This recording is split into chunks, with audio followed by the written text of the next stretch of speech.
Halo, nama saya Lani Darmawan. Saya konsultan dan juga guru untuk anak-anak kebutuhan khusus, anak-anak usia sekolah dan juga mulai dari bayi. Uh, ini biasanya materi-materi saya waktu saya mengajar online atau membuat video lesson untuk anak-anak. Saya sudah di bidang ini mungkin sekitar 15 tahun. Sebelum itu saya bekerja di hotel hospitality sekitar 20-25 tahun. Saya ingin sekali berbagi melalui video ini, dan saya sengaja membuat video ini dalam bahasa Indonesia. Jadi maaf kalau agak terbata-bata atau terhenti. Kadang-kadang saya harus memikirkan terjemahannya dalam bahasa Indonesia. Saya ingin berbagi dan mudah-mudahan dapat bermanfaat untuk yang membutuhkan. Saya biasanya juga mengadakan workshop atau latihan-latihan untuk orang tua atau untuk guru-guru untuk membantu mereka dalam pendidikan anak-anak yang berkebutuhan khusus itu, dan juga anak-anak yang tipikal.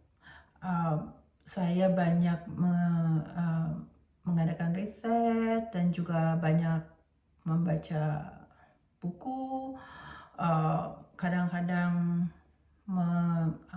menonton dokumenter film ya, untuk lebih untuk saya supaya dapat mengembangkan pengetahuan saya sendiri, karena saya perlu untuk membantu anak-anak dan orang tua dan rekan-rekan guru dan semuanya ya. Saya banyak membaca buku-buku dari peneliti atau researcher. Untuk hari ini saya ambil satu buku. Actually ini hanya salah satu buku dari Dr. Brené Brown. Dr. Brené Brown ini researcher, peneliti khusus mengenai shame and vulnerability, yaitu rasa malu dan kerentanan. Nanti kita bahas apa itu. Ini salah satu bukunya. Beliau ini menulis banyak buku dan juga banyak memberikan pelajaran, workshop, TED Talk, sangat-sangat terkenal. Salah satu pembicara yang sangat terkenal saat ini, karena jarang sekali ada motivator atau speaker yang berbicara mengenai rasa malu dan kerentanan dan apa hubungannya dengan kehidupan kita dan apa manfaatnya. Kerentanan itu kan sering disamakan dengan kelemahan, karena orang yang rentan biasanya seperti orang tua atau anak-anak. Sebetulnya kerentanan itu ada juga segi positifnya. Kerentanan adalah keberanian untuk menempatkan diri kita di luar sana dan menempatkan diri kita apa adanya. Walaupun kita tahu kalau kita memaparkan diri kita dengan apa adanya, mungkin kita ada respons yang negatif atau yang menyakitkan untuk kita, dan kita harus siap menerimanya. Ada pepatah bilang kalau kritik itu kan harusnya membangun ya. Seringkali kita mendapat kritik, susah menerima kritik, tapi kritik yang membangun adalah kritik yang bagus. Tapi seringkali juga kita mendapat cercaan, apalagi sekarang kalau kita membicarakan sosial media, karena di sosial media itu kan uh, mereka bisa berbicara apa saja tanpa berhadapan muka dengan muka. Biasanya orang yang tidak berhadapan muka dengan muka itu kan lebih berani, ya. Mengapa saya memilih membicarakan tentang rasa malu dan kerentanan? Ini ada hubungannya dengan rasa cemas saya melihat anak-anak kita, anak-anak kecil atau remaja di generasi Z, generasi Y, milenial ini. Mereka dihadapi dengan dunia yang begitu rumit, ya, dengan tantangan. Semua hidup banyak tantangannya, tapi kali ini anak-anak kita ini tantangannya saya merasa lebih berkomplikasi dan berat dan rumit dengan adanya teknologi yang sudah canggih, yang semuanya bisa dilakukan dengan mendapat hasil dengan instan, dan juga social media yang begitu mudah difilter, ya, untuk melihat seseorang dengan kerentanannya itu jarang kalau kita menggunakan social media 100%, ya. Kita tahu kalau di dalam sosial media itu kan tidak semuanya benar, kan. Tapi kadang-kadang anak-anak kita ini harus diajarkan bagaimana membedakan realitas hidup, sesuatu yang real, yang nyata, dan sesuatu yang dibuat-buat di social media, yang banyak kali mempengaruhi keputusan mereka juga. Unfortunately, ya, kita harus sebagai orang tua kita harus mempunyai pengetahuan mengenai semua itu, karena itu saya ingin membahas ini semua, dan mudah-mudahan dapat membantu siapa saja, orang tua, guru, pembimbing, siapapun, ataupun adik-adik yang menonton ini untuk siapa saja yang memerlukan. Rasa malu dan kerentanan. Rasa malu itu selalu ada, ya, dan setiap saat itu ada, tidak mungkin dihilangkan. Orang yang tidak mempunyai rasa malu itu kan sosiopat. Rasa malu tidak bisa dihilangkan, tapi harus bisa dikendalikan. Dan kita membangun rasa ketangguhan untuk melawan rasa malu ini, yang disebut shame resiliency sama Dr. Brown ini. Itu ada strateginya bagaimana, tapi kita berbicara dulu mengenai kerentanan, ya. Dan kerentanan ini kan bukan hal yang negatif, karena biasanya kerentanan ini dikait-kaitkan dengan kelemahan, karena rentan ini dianggapnya orang yang sudah tua, yang tidak berdaya, atau anak-anak kecil itu kan rentan, katanya. Tidak juga, itu rentan itu ada positifnya. Kerentanan itu sebetulnya membuat kita menjadi otentik, apa adanya, original, dan kerentanan itu memungkinkan kita untuk merasakan rasa cinta,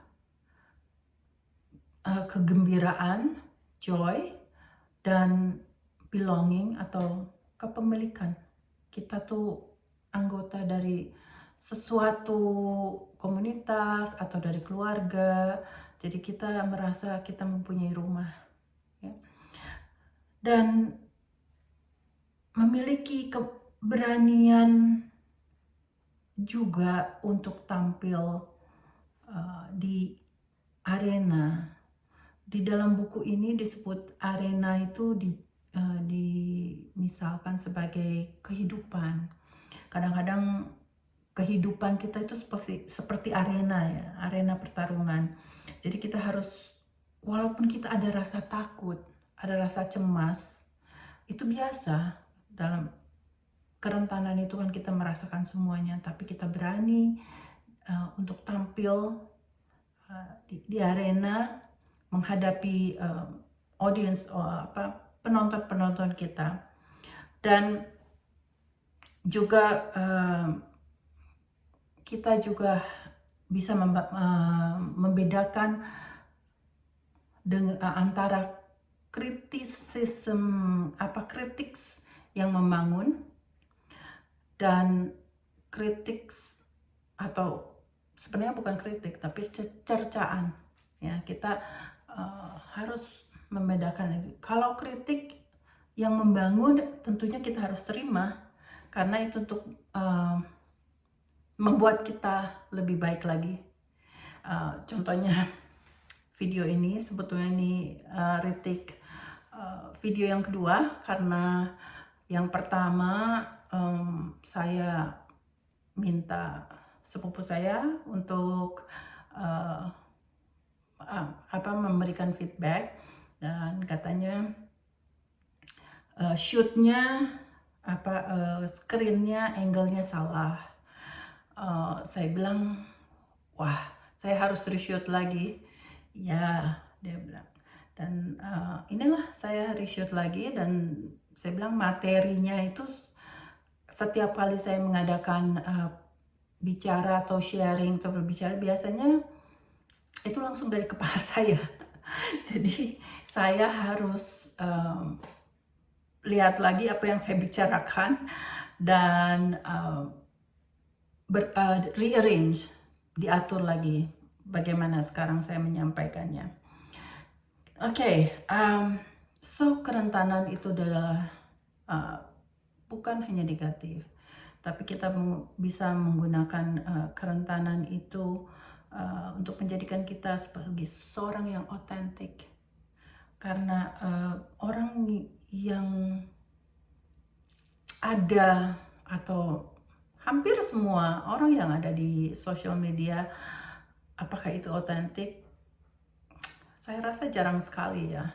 Itu semua filter. Saya ada akun social media, walaupun agak jarang saya aktif, tapi saya selalu diberi saran kalau memposting foto saya itu difilter aja. Katanya sekarang banyak filter yang membuat kita lebih cantik, lebih segalanya. Tapi untuk video ini saya rasa saya harus otentik, ya, karena kita sedang membicarakan mengenai ini. Dan untuk generasi muda kita sekarang ini, generasi Y, millennial, and Z ini yang begitu terbalut dengan dunia sosial media yang begitu sepanjang hari, ya, 24/7. Apalagi sekarang banyak sekolah-sekolah yang online, jadi mau tidak mau itu sudah dunia digital, itu sudah dunia mereka, ya. Dan untuk kita untuk menghadapi dunia yang begitu yang berkomplikasi dan rumit ini, dan untuk anak-anak kita bahkan lebih rumit lagi, kita harus memberi mereka alat atau perangkat atau senjata, gitu ya, untuk bertarung di arena sana. Salah satunya itu adalah bagaimana membangun kerentanan. Dan kita menjelaskan kepada anak-anak kita ini kalau being vulnerable, rentan itu memaparkan diri kita dengan apa adanya, itu tidak salah. Itu sangat-sangat membutuhkan banyak keberanian untuk berbuat itu. Dan dengan kerentanan ini kita dapat lebih menikmati, lebih menimbulkan rasa kepemilikan atau belonging, rasa kegembiraan atau joy, dan rasa cinta. Itu cinta kan bukan cuma untuk sesama, tapi juga cinta untuk keluarga, cinta untuk sesama. Kita juga kita juga social animal sebetulnya. Yaitu seperti film yang saya baru tonton di Netflix, itu namanya The Social Animals, mengenai 3 remaja, bagaimana kehidupan 3 remaja ini yang berbeda dalam hubungan mereka dengan social media. Semuanya sangat menggunakan social media 24 jam. Tapi ada yang berhasil dengan social media, akhirnya dia dapat membangun karir dalam usia muda. Tapi juga ada salah satu remaja yang di cerita itu yang justru sedih ya ceritanya, karena dia dibully dan mencoba untuk bunuh diri. Jadi mungkin film itu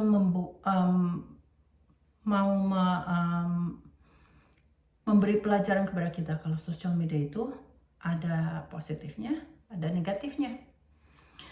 Ya, kembali kepada rasa malu dan kerentanan. Rentanan dulu deh, kita bicara mengenai ini. Kerentanan itu ada di dalam kehidupan kita sehari-hari. Semua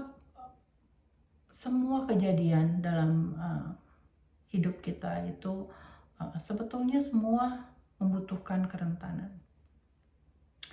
Kalau kita pikirkan, semua yang kita lakukan itu membutuhkan rasa cinta, rasa kepemilikan, belonging, dan juga rasa kegembiraan.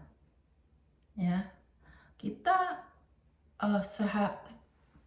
pinginnya selalu bahagia. Tapi kebahagiaan itu kita bahas satu-satu ya, ini mengenai kebahagiaan, karena ini sangat menarik sekali. Saya juga pernah ikut workshop dan research mengenai kebahagiaan dari Harvard University. Salah satu penulisnya itu Shawn Achor. Dia yang profesor yang mengajar positive psychology, yang nanti kita bahas dalam video selanjutnya, khusus mengenai bagaimana bahagia, bagaimana menjadi bahagia. Intinya itu menurut Shawn Achor ini, kebahagiaan itu joy and happiness itu ada bedanya katanya. Happiness itu kadang-kadang kebahagiaan yang kita rasakan hanya sesaat atau sementara, sedangkan joy itu rasa kegembiraan yang itu seperti level atau stage of joy. Jadi tidak hanya sesaat, karena banyak yang kita lakukan dalam sehari-hari itu banyak hanya kebahagiaan sesaat. Misalnya katanya uang dapat membahagiakan kita. Ya, uang membantu kita untuk menikmati hidup dan menjadi bahagia. Menurut riset dari Harvard University, itu uang bukan segalanya.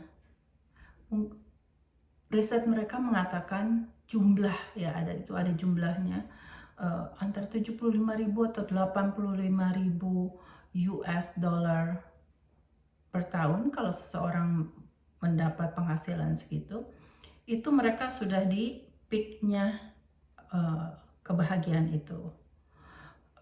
Dan sesudah kalau kita menghasilkan lebih dari itu atau punya jauh lebih dari itu kegembiraan, kenikmatan dari kebahagiaan itu menurun seperti curve gitu. Jadi intinya menurut mereka uang itu bukan segala-galanya. Uang itu tidak bisa membeli kebahagiaan, walaupun membantu untuk mencapai peak tadi itu, peak of happiness, puncak dari kebahagiaan itu. Kalau joy itu seperti garis stage yang terus momen-momen bahagia yang kecil-kecil itu disambung dari titik-titik menjadi garis. Satu titik itu misalnya menikmati secangkir kopi yang enak. Titik kedua mungkin bertemu dengan orang yang kita kasihi, keluarga kita, orang tua kita ada waktu untuk bertemu dengan mereka. Titik itu. Kemudian kita menghabiskan momen-momen weekend atau hari libur dengan keluarga, ataupun menghabiskan waktu dengan pasangan. Itu semua menikmati hal yang kecil-kecil, tapi itu konsisten terus. Dengan jalan-jalan di sekitar rumah, menikmati tanaman yang bagus, kita melihat bunga tetangga yang bagus, kita memberi komplimen, ya. Dengan memberi komplimen tetangga kita bahagia, kita juga bahagia yang memberi komplimen. Jadi bukan hanya kita merasa bahagia, tapi kita juga membahagiakan orang lain. Waktu kita melihat orang lain bahagia, kita juga bahagia. Karena itu berbagi apa yang kita punya itu juga bagian dari kebahagiaan, dan itu bagian dari membentuk joy atau kegembiraan ini. Kadang-kadang kita orang bilang bahagia itu sederhana, ya, bahagia itu sederhana. Bagaimana kita, ya? Saya kalau sebagai konsultan anak-anak, saya selalu melihat atau observe anak-anak waktu waktu itu saya menjelajah Flores, ya, NTT, dan saya banyak di desa-desa. Saya melihat anak-anak kecil bagaimana mereka bermain di sana, dan saya melihat mereka dengan sederhana. Sebetulnya mereka tidak punya toys atau alat-alat main yang seperti saya lihat di Jakarta, yang di toko-toko mainan itu yang canggih dan mahal-mahal. Di sana saya lihat mereka cukup main petak umpet. Di kebun belakang mereka ngangon sapi. Kadang-kadang mereka balap sapi. Kadang-kadang mereka metik buah-buahan yang banyak tumbuh liar ternyata di daerah Flores itu. Dan mereka terlihat bahagia karena mereka senyum, cekikikan, dan selalu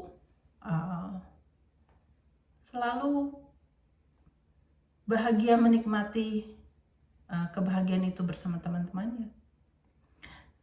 So, kita tidak harus membayar mahal untuk kebahagiaan, itu tergantung dengan kita sendiri, ya. Dan semuanya itu perlu praktek. Kadang-kadang kita tidak bisa dalam satu kali mencoba dan berhasil, biasanya berkali-kali. Kemudian belonging atau kepemilikan. Sebetulnya saya kurang seret dengan kepemilikan, karena belonging itu seperti kita, sense of belonging itu kita merasa kita punya rumah, kita bagian dari rumah itu. Itu bisa keluarga, bisa satu grup atau komunitas. Jadi kita diterima dengan apa adanya di komunitas tersebut. Sense of belonging. Sebelum saya maju, saya juga ingat kata-kata Maya Angelou. Maya Angelou itu social activist. Dia sangat memperjuangkan hak-hak sosial di sini, ya. Dan dia juga a poet, pembuat puisi yang sangat-sangat terkenal.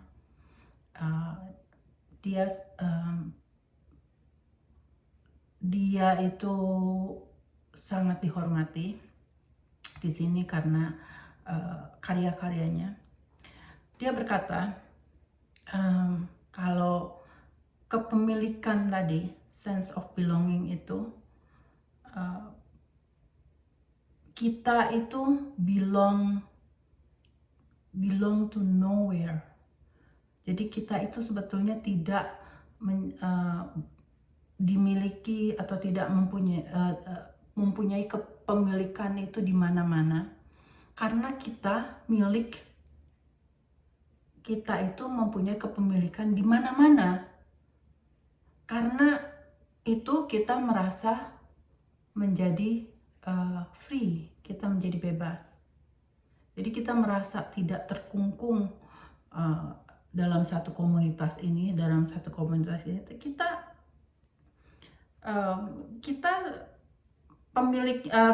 kepemilikan kita itu dalam berbagai komunitas dan berbagai rumah, karena kita sangat pintar beradaptasi. Itu kuncinya. Jadi maksudnya Maya Angelou ini mungkin kalau kita pintar beradaptasi, kita tidak harus merasa harus diterima dalam satu komunitas. Karena banyak sekali kalau kita terjemahkan ke kehidupan anak-anak remaja itu, mereka itu sangat-sangat craving atau sangat-sangat memerlukan rasa kepemilikan itu. Karena itu mereka berbuat apa saja untuk diterima di salah satu komunitas. Dalam hal negatif, misalnya komunitas atau geng yang suka tawuran, ya. Karena dia merasa dia harus dimiliki oleh komunitas ini, anak ini mau saja berbuat apa saja untuk supaya diakui. Itu negatifnya, ya. Jadi kalau kita bilang itu fitting in. Fitting in sama belonging lain. Karena kalau fitting in itu kita menjadi orang yang lain untuk supaya diterima. Tapi kalau kerentanan atau ini kita diterima dengan apa adanya. Kerentanan ini adalah sesuatu prinsip ataupun act yang kita paparkan di sana dengan kita apa adanya dan kita diterima. Jadi belonging itu positif, tapi fitting in is not. Karena kita jadi meniru-niru, kita berbuat apa saja supaya diterima. Itu banyak sekali kejadian di anak-anak yang remaja ya, biasanya karena mereka pingin punya grup, pingin punya teman yang mereka sebetulnya mencari teman sejati, dan mereka pikir itu tempatnya di situ. Nah, jadi mereka berbuat apa saja untuk supaya fitting in. Dan di mana ini peran orang tua? Peran orang tua di sini kita harus monitor, ya, kita harus memonitor bagaimana pergaulannya, walaupun mereka direkomendasikan untuk explore, ya, untuk mempunyai teman dengan siapa saja. Saya waktu kecil dulu, teman-teman saya sangat beruntung. Orang tua saya tidak pernah melarang saya untuk berteman dengan siapa saja. Walaupun orang tua saya memberi wejangan, ya, memberi saran, tapi sangat bahagia. Saya sangat menikmati masa-masa itu. Sekarang kita kembali ke rasa malu, shame. Shame itu memang rasa malu yang kita akan alami setiap hari, dan tidak perlu menghilangkan rasa malu, karena orang yang tidak memiliki rasa malu adalah orang yang sosiopat, ya, itu not good. So mengalami rasa malu itu tidak apa-apa, tapi kita harus tetap mengendalikan dan mampu bertindak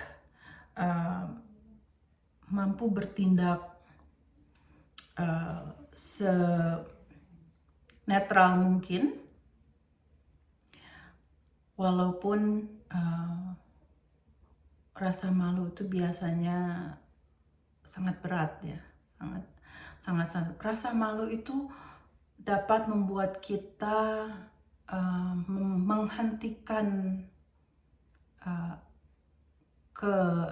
menghentikan perbuatan kita menuju kerentanan, karena biasanya rasa malu itu lebih sangat besar. Contohnya, kita misalnya di social media, kita mempost sesuatu dan responnya itu misalnya kita dikata-katainya sangat menyakitkan, dan itu menyebabkan rasa malu yang berlebihan, yang akhirnya kita tidak mau lagi memaparkan kerentanan kita, karena sepertinya kita kapok gitu. Jadi menghentikan semuanya. Sedangkan kalau kita menyetop kerentanan kita, itu sebetulnya menghentikan, karena rentan ini adalah satu sumber dari pengharapan dan juga satu kreativitas, menghentikan kreativitas kita. Akhirnya kreativitas kita tidak akan berjalan, dan jadi karya kita akan berhenti. Dan kalau itu sebagai misalnya sebagai artis atau sebagai pengusaha atau sebagai peneliti, dan karena rasa malu terus berhenti gitu kan, itu sayang sekali kan. Jadi karena ini bagaimana mengendalikan dan membangun ketangguhan melawan rasa malu itu sangat penting ya. Banyak sekali orang yang menganggap atau merasa kalau daripada malu mendingan gak jadi deh gitu kan. Akhirnya apa yang diimpikan, apa yang diharapkan itu tidak terjadi, dan kita tidak bisa maju dengan goal kita dalam hidup ya. Kadang-kadang hidup ini kan memerlukan sesuatu yang motivasi untuk tetap berjuang, dan salah satu strategi untuk ini adalah shame resiliency. Shame resiliency atau kira-kira ketangguhan melawan rasa malu itu ya. Resiliency itu kan untuk membangun ketangguhan itu apa? Resiliency itu orang yang jatuh tapi bangun lagi dan jalan lagi, berusaha lagi, dan itu bukan sekali tapi berkali-kali, dan tidak merasa capek ya, tidak bangun lagi dan maju lagi. Sama dengan ketangguhan rasa malu ini, kita harus oke, hari ini kita dipermalukan, and that's okay, tapi kita tidak berhenti untuk berkarya, menciptakan satu karya yang baru lagi. Kadang-kadang kita juga harus memfilter respons dari orang-orang ya.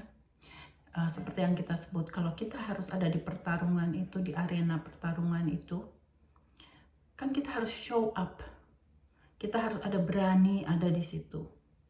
Orang yang mengkritik kita, orang yang respon dengan karya-karya kita, juga harus sama-sama show up. Harus sama-sama ada di arena itu. Jadi fair kan? Dan itu berarti betul-betul kritik, karena kita bertarung pengetahuan misalnya. Kita saling, kalau dia mengkritik karya kita, kita bisa jawab, bertarung seimbang, karena dua-duanya ada di arena. Tapi kan banyak respons itu kan yang cercaan, yang kritiknya bukan membangun, tapi yang negatif. Dan saya rasa kalau mereka tidak berani show up di pertarungan dan betul-betul ada di, mereka juga memaparkan diri mereka yang sebenarnya. Kalau di social media itu respon ke kalian punya posting dan tidak tahu itu siapa, tidak ada namanya pun aneh, tidak ada gambarnya, tidak ada fotonya atau siapa, dan kelihatan itu akunnya bukan akun yang asli, blok, hilangkan, delete, karena itu tidak berharga untuk kita kasih penjelasan mengenai karya kita ya. Jadi untuk teman-teman yang di artis, di entertainment, saya lihat banyak sekali sih di entertainment ya, yang mereka merasa mereka jadi dibully, right? So let's get back to bagaimana caranya kita menghadapi menghadapi orang-orang atau yang mempermalukan kita itu. Jadi kita harus seperti tadi kita bilang, ketangguhan melawan rasa malu, dan juga wholehearted living. Wholehearted living itu sepertinya kira-kira itu seperti hidup dengan sepenuh hati. Hidup sepenuh hati itu berarti melibatkan hidup kita dari tempat yang layak. Dan ini juga artinya meskipun Anda tahu bahwa kalian tidak sempurna dan kadang-kadang takut, tapi kalian berani untuk memperagakan karya kalian. Dan juga itu kalau dalam bisnis, kalau dalam hubungan relationship itu ya, jadi kalian berani menyatakan perasaan kalian apa adanya. Wholehearted living itu ada elemen-elemen kecilnya. Bagaimana membangun itu? Itu dengan tadi authenticity, berarti kita menjadi otentik yang tidak berpura-pura. Kemudian kita juga self compassion, atau kira-kira menyayangi diri kita sendiri, mencintai diri kita sendiri, dan tidak memaafkan diri kita sendiri kalau kita tidak sempurna. Ya. Jadi kita harus memenuhi kita sendiri. Kita harus kalau kita tidak akan bisa memberi kalau kita tidak punya kepada anak-anak kita, orang sekeliling kita. Misalnya kalau kita ingin mencintai anak-anak kita, orang sekeliling kita, kita harus mencintai kita dulu sendiri. Kalau kita tidak punya rasa cinta itu kan kita tidak bisa berbagi rasa cinta dengan orang lain. Ya. Ketiga, resiliensi yang tadi, yang ketangguhan. Yang kalau jatuh, gagal, coba lagi.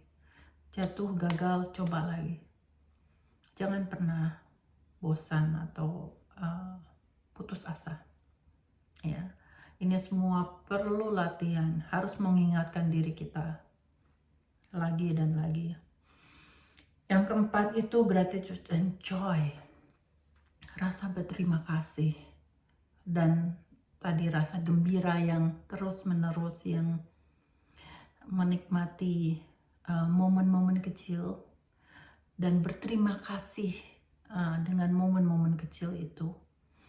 Kita berterima kasih dengan kita bisa bangun di pagi hari, beraktivitas, menikmati udara, dan orang-orang sekeliling kita yang kita cintai. Terus berterima kasih. Berterima kasih bisa juga ya sama Yang Maha Kuasa, ya, karena memberikan semua alam yang kita bisa nikmati. Kemudian seterusnya itu trust and faith, dan juga trust and faith itu percaya, ya. Bukan cuman kita mempercayai orang lain, tapi kita juga dipercayai orang lain. Jadi saling percaya. Kita base dari semua relationship itu kan rasa percaya, ya. Jadi akarnya dari semua hubungan itu kan rasa percaya yang apa adanya, yang genuine, ya. Dan juga jangan takut menghadapi ketidakpastian, apalagi di sekarang ini yang zaman pandemi yang semuanya serba tidak pasti. kita harus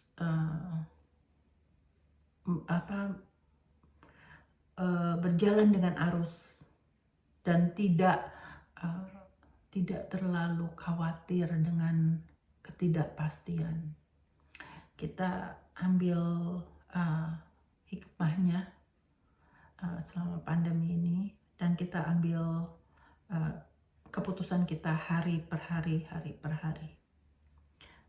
Jadi tidak terlalu jauh, tidak mengkhawatirkan sesuatu yang belum tentu terjadi, dan berharap semuanya akan positif, positive thinking.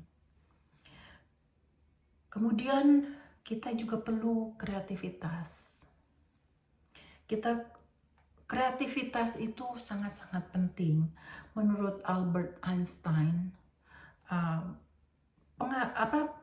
pengetahuan, knowledge itu terbatas, tapi kreativitas itu tidak terbatas.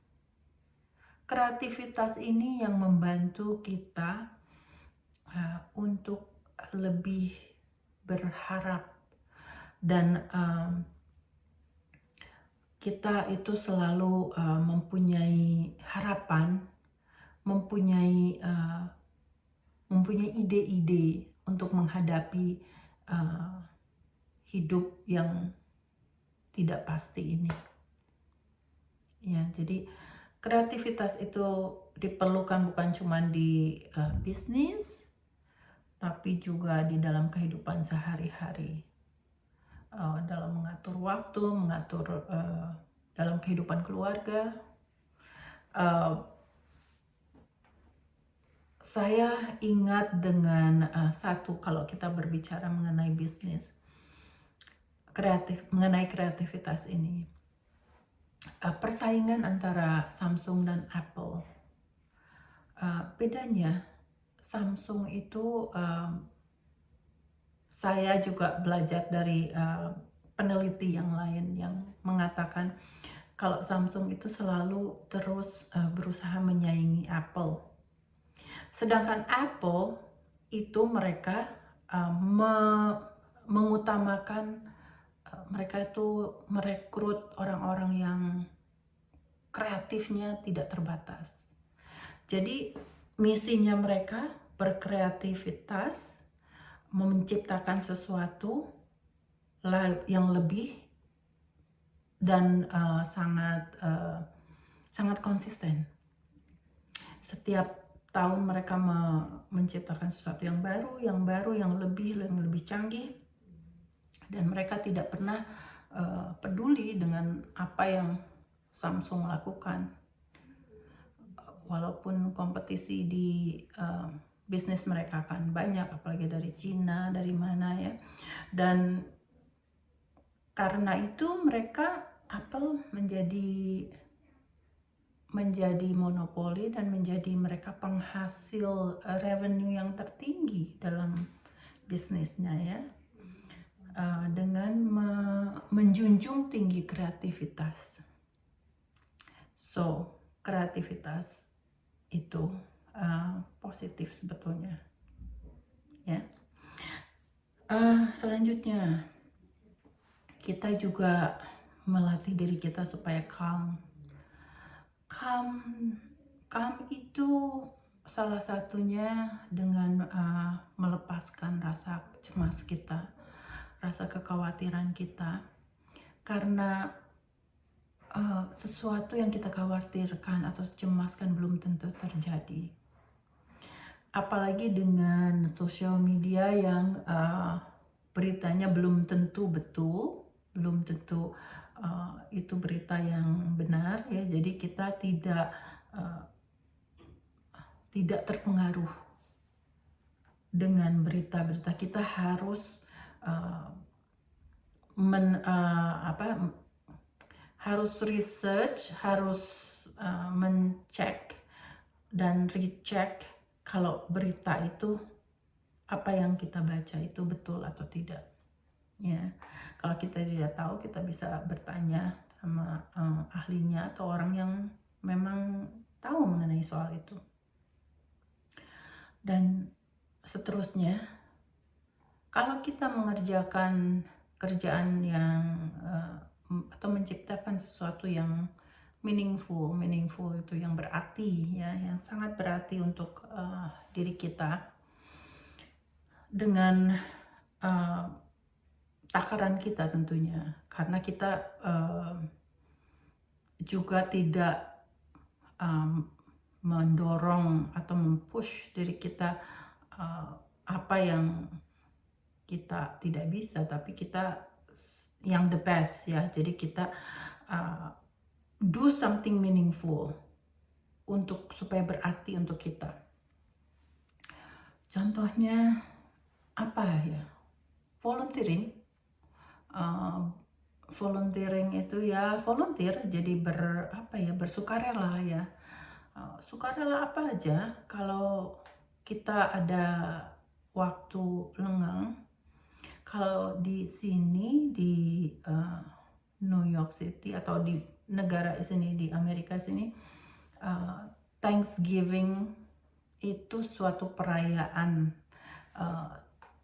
minggu ketiga hari Kamis di bulan November. Itu kita berbagi, kita biasanya kita masak kalkun ya, masak kalkun, dan kita semua keluarga itu berterima kasih atas makanan yang kita terima, dan juga apapun yang kita terima, kita hari itu kita sangat-sangat berterima kasih untuk semua yang kita terima.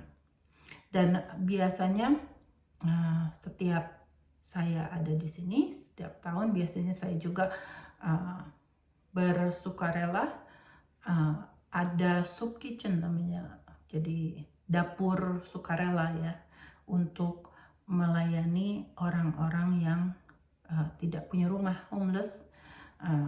Jadi kita masak dan kita melayani mereka untuk sama-sama menikmati makanan Thanksgiving itu yang biasanya kalkun dan teman-temannya. Dan pie dan kue yang sangat enak sekali. Well, misalnya itu suggestionnya aja ya. Kan di Indonesia juga banyak sukarelawan. Saya tahu adik ipar saya suka katanya membantu di dapur umum. Dapur umum kalau waktu itu ada bencana banjir ya. So maybe dengan kita berbagi, dengan kita mengerjakan sesuatu yang sangat berarti untuk kita, itu membantu kita juga untuk berterima kasih dan menjadi gembira. Jadi itu sambungannya ya, itu konektivitasnya antara meaningful work dan make you happy, jadi kita jadi bahagia ya. Dan juga menikmati hidup kita. Hidup ini orang bilang katanya singkat. Kita harus memanfaatkan dan menikmati hidup dengan cara yang sehat, dengan yang sebaik-baiknya, dan bermanfaat untuk kita dan bermanfaat untuk orang lain, basically. Yeah, so that's it. Saya rasa saya tutup pembicaraan ini di sini, dan saya berharap bisa